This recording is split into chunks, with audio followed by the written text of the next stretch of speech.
How do you make the training manager happy? But most important is the participants happy. Now, back then 11 years ago, I am an inexperienced trainer. When my student asked me, "Do you know what is sum if as?" I was like, "Is there something exists like that?"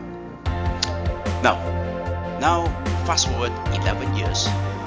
When the student asks me, "Do you know sum if as? Do you know CAPICEF? Do you know this VBA? Do you know how to do this?" I know, and I have experienced it. And not only that, I'm able to ask questions even my student don't aware. Now that is what experience counts. And this is why you must engage an experienced trainer that have a successful track record for many years. And we do it professionally. Thank you.